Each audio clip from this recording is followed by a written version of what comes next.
For Francesca Kim. Wanted to give you something other than just a promise that I won't delete my vids, so. The challenge. Hold your boyfriend by the waist in public. Iwaoi.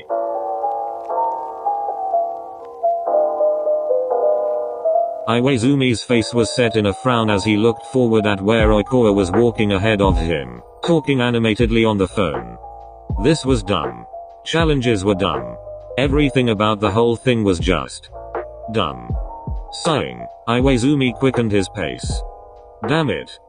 Because sure, everything about the whole thing might be dumb, but he knew Oikoa would like it, and well. Iwaizumi was also allowed to be a bit dumb sometimes too, alright. Oh.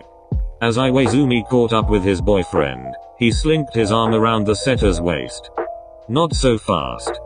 Oikoa stopped mid-sentence, his eyes going wide as his gaze darted between Iwaizumi's slightly flushed face and his hand. I'm gonna have to call you back, Maki. Then, quickly shoving his phone into his pocket, Oikoa's face broke out into a wide grin as he flung his arms around Iwaizumi's shoulder to pull his boyfriend into a tight hug. Iwa-chan. Oh my god. This is literally so cute. His cheeks heating up, Iwaizumi pulled himself out of Oikoa's grip so that he could avoid the other's eyes. Can we not make a big deal out of this? What? How? You just are. Iwa-chan. Oikoa. No. Is anybody else seeing this? Oikoa swiveled his head to meet the eyes of various passerbys, his smile still glittering as he raised his voice. Do you all see how absolutely adorable my boyfriend is? Look closely, people, because he's way hotter than any of. I swear to God, Oikoa, He grimaced at a couple of people staring. My apologies, he doesn't usually act like this. Repeat after me, everybody, Iwaizumi Hajime is the best. Oh god. His face turning red, Iwaizumi reached up and yanked Oikoa's face down to pull him into a kiss. There. After a moment, he pulled away and furrowed his eyebrows at the setter's bewildered expression. They have been shown. Now shut the hell up, Dumbus.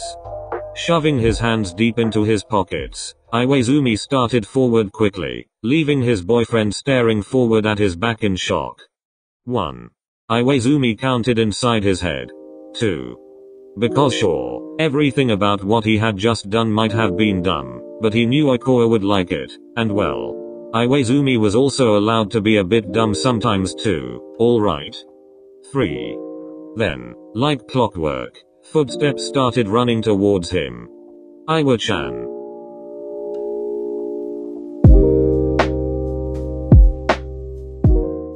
Sakuatsu. Sakusa's voice cut through the otherwise quiet aquarium, his face illuminated by the light filtering into the large tank of fish in front of him. Mia. Sakusa still didn't look away from the display. What the hell are you doing with your hand? Oh, that. Atsumu looked down at where his fingers hovered in the air a few inches behind his boyfriend's waist. Well, I'm just, mimin, I guess. Miming. Yup. You're miming. MHM. Sakusa dragged his gaze away from the tank to furrow his eyebrows directly at Atsumu. That is legitimately so dumb. Well gee, Omi. Atsumu let out a huff, his cheeks tinted slightly pink. This is the thanks I get for respecting your boundaries and shit? My boundaries and shit? Yeah, like, why no? The setter looked down at his feet. Not touching you if you don't ask first or whatever. Sakusa glanced towards where Atsumu's hand still hovered a few inches away from him. So instead you're just miming. Yuha. That's dumb. Hey. I'll have you. He stopped, however, when, sighing, Sakusa reached back to pull Atsumu's hand onto his waist before returning his focus to the tank in front of them. There. Less boundaries, more shit. More weight. Atsumu paused. So I'm the shit? Yes, Mia. You are indeed the shit. But, like, good shit, right? No, not good shit. Shit. So I'm shit. Yes. Well gee, Omi, thanks a lot. The setter heaved out an exaggerated sigh. Love you too, I guess. A small smile tugging at the edges of his lips from underneath his mask, Sakusa leaned his head down to rest his cheek on Atsumu's shoulder. Yeah. I know. Kuroken. Kenma's fingers moved deftly across the game console as he studied Kiru's waist out of the corner of his eye. He was a bit bigger than Kenma, but still. It might work. And then you gotta.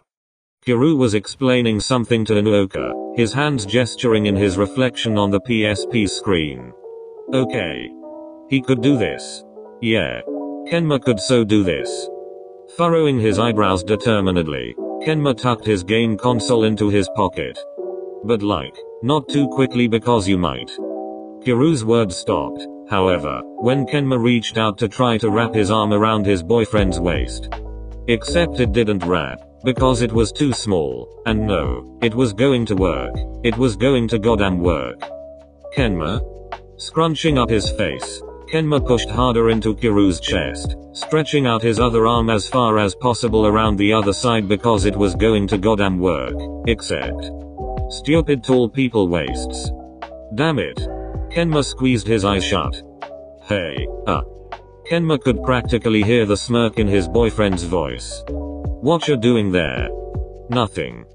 His answer came too quickly though, and the tips of his ears were too heated up, so Kiru only laughed lightly before reaching down and patting his head.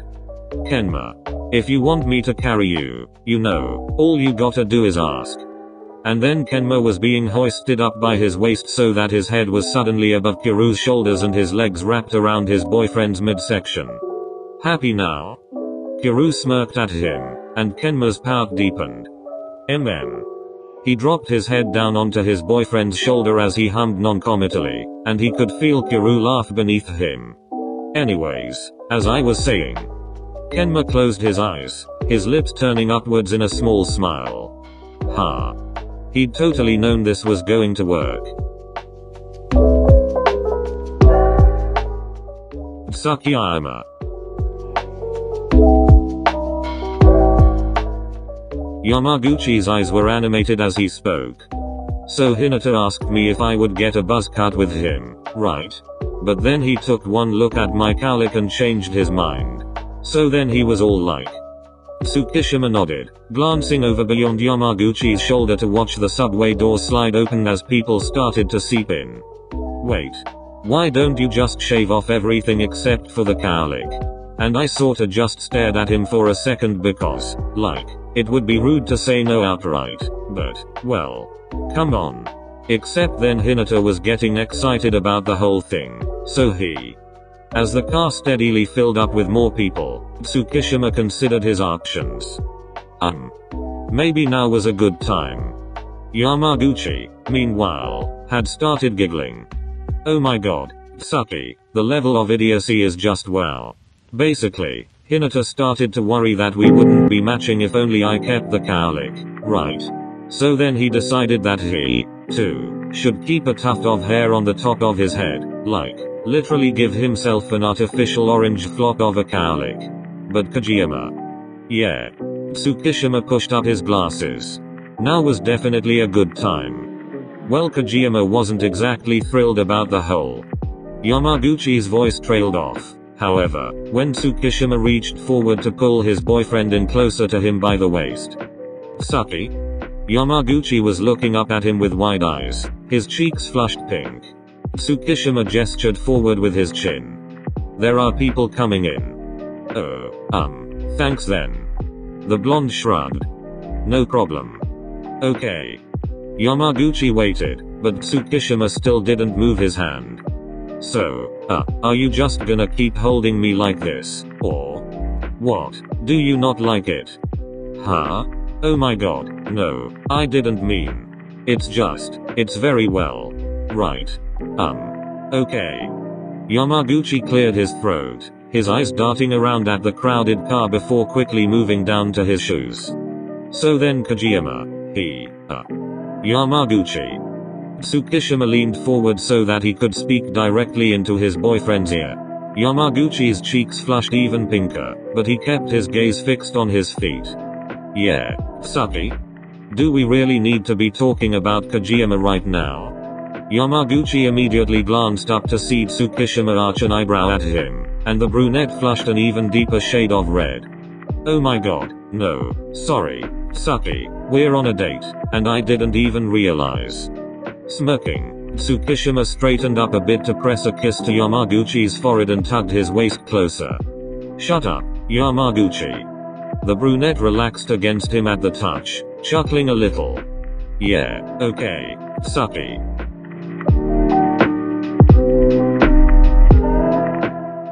Ushiten. Ashijama's gaze was pinned on the map he was holding out in front of him, and Tendao smiled a little at his boyfriend's focused expression. Hey, Wakatoshi-kun, we can use Google Maps, you know. I was just joking about the whole government tracking us through our GPS thing. The ace, however, only continued to study the piece of paper. It is okay, Tendao. I'd prefer you to feel as safe as possible. Chuckling, Tendao took a step closer to his boyfriend. Or, Wakatoshi. He slipped an arm around Ashijama's waist, grinning. You really are quite cute, do you know that? Tendao. Ashijama dragged his gaze away from the map to stare at where his boyfriend's fingers rested on his side. That is my waist. Really? Yes. Oh, wow. Would you look at that? Giggling, Tendao squeezed Ashijama's side a little. Don't worry, Wakatoshi-kun. I'm well aware. Okay then. Ashijama simply lifted up a hand to pat the fingers Tendao had wrapped around his waist twice before returning his gaze back to the mat. I think it is saying we should turn left. Tendao stared at the ace's unchanged expression in silence for a long moment. Then he groaned, dropping his forehead down onto Ashijama's shoulder. Oh my god, Wakatoshi. You are literally so cute. Ashijama remained still, his tone steady. Thank you, Tendao. I believe you are as well. Adorable. Downright adorable. I did not know you would enjoy a hand pat so much. Me neither, honestly. I will make sure to use it more in the future, too, then. Shall we turn left? Tendao lifted his face to grin at Ashijama's serious expression. Yeah, okay. Lead the way, miracle boy. Kyouhaba. Kyouhaba leaned back onto the park bench, determinedly not looking at Kyouhaba sitting beside him. You sure you're not cold? Frowning, Kyouhaba nodded. Really? Kyouhaba nodded again. He could see Kyouhaba shrug out of the corner of his eye before his boyfriend turned back to his phone.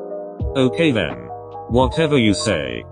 They fell into a comfortable silence, and after a long moment, Kyouhaba sucked in a deep breath. Screw it. Kyouhaba could be casual. Yeah. He steeled himself. Casual? Kyouhaba? Easy. Breezy. Practically a whole tornado of difficulty-free wind. Squaring his jaw, Kyouhaba quickly wrapped his arm behind his boyfriend's back so that he could, very casually, shove his hand into the pocket of Kyouhaba's hoodie and pull him closer, the spiker still determinedly staring forward. Kyouhaba, on the other hand, was most definitely staring at him. Kyouhaba? What the hell is your hand doing? His boyfriend shrugged, grunting. Casually, of course. Kyouhaba. Dunno. You were literally the one to put it there. Hey. Kyouhaba. Words, please. Frowning, Kyouhaba turned to look at his boyfriend so that he couldn't see the way the back of the spiker's neck was turning pink. Casually though, okay. I'm just looking for something, alright, so drop it. Kyouhaba arched an eyebrow. You're looking for something. In my pocket. Yeah. Well, I can get it for you, you know, if you'd just. No. No what? No, I'm not moving my hand. You're not. You do realize how incredibly impractical this is, right? Kyouhaba, however, only grunted in response, and Kyouhaba sighed. For goodness sake. We've been over this. If your hands are cold, all you've got to do is say so. Reaching into his pocket, Kyouhaba interlaced their fingers together. Kyouhaba scowled. I'm not cold. I'm a very hard person. Right. I was just doing a challenge, alright. Okay. So sue me for being all casual and not randomly putting my... Sure. Kyoyachi's frown deepened. Hey. I'm telling the truth. Raising an eyebrow, Kyouhaba picked up his phone again. Then why haven't you let go of my hand yet? Kyoyachi furrowed his eyebrows, the back of his neck scarlet as he turned forward again. Well, I'm not cold, alright. Laughing lightly, Kyouhaba gave his hand a squeeze. Yeah. Love you too, you big dummy.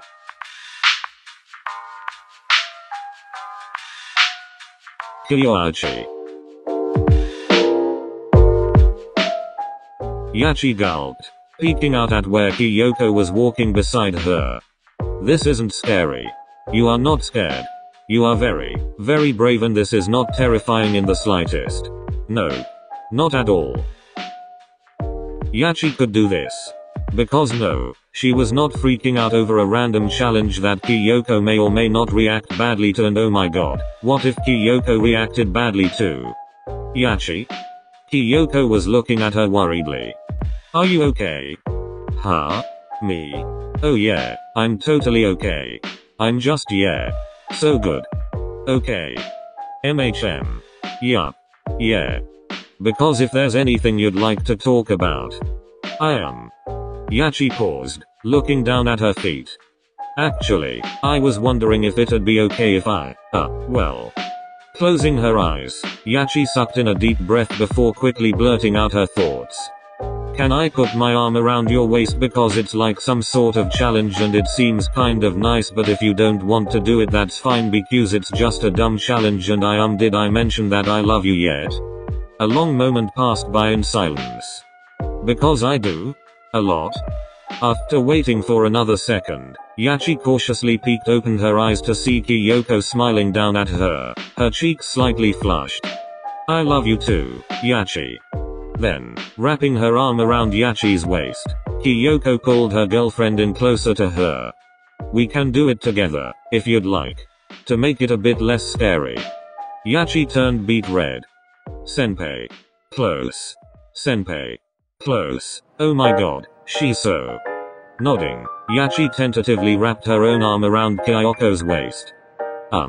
Okay. Her voice was squeaking. Her voice was so squeaking. It's okay, Yachi. Kyoko squeezed her girlfriend's waist reassuringly before starting to gently guide her forward. This is a bit nerve-wracking for me, too. Yachi's shoulders relaxed, and she let out a large exhale. Oh gosh. You're, like, such a good girlfriend. Kyoko laughed lightly. Thank you, Yachi. I think you're a good one, too.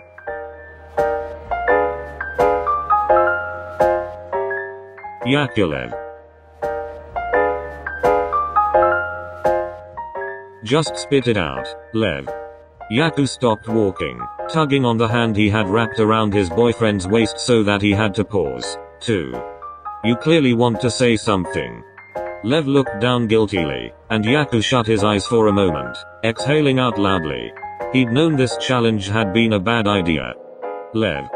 I know you've wanted me to start saying things more tactfully, Yaku-san, but... But... Yes. I just... Lev. Well. Yaku frowned up at Lev's uncomfortable expression. He'd known this challenge was going to be a bad idea. Lev, if you don't manage to spit out a full sentence within the next 5 seconds, I will not hesitate to take the car and leave you here, so... Lev bit his lip. I just don't want you to misunderstand. Misunderstand what? Because I like this, you know? Like what? The whole waist thing. You're really cute and all, but I just... Yaku scowled. Cute? Oh, no, not cute. I meant manly cute. Like, a grizzly bear but in a pink bow kind of cute. Or, so I'm a grizzly bear. In a pink bow tie. Yes. Yaku's frown deepened. Would you be happier if the bow tie was green? For goodness. Yaku closed his eyes, taking a deep breath. After counting to 3, he opened them back up and tried not to frown. Look. Lev. Thanks, but I don't mind that you're shit at this whole tactful thing. So just say what you wanna say, alright? Okay, Yaku-san. Lev gestured at the arm Yaku had wrapped around his waist. I think this would work a lot better if we switched roles. Because you're a lot shorter than me, and... Flushing red, Yaku dropped his arm and grabbed Lev's hand to yank it towards his own waist. Damn it. There. Fine. The a lot wasn't necessary but whatever. Lev grinned, pulling Yaku in closer. Thank you, Yaku-san. You're really very... Not a good idea, Lev. My elbow is in prime position. Being cute isn't. No. But. Ouch. Yaku-san. Don't say you weren't warned. The end.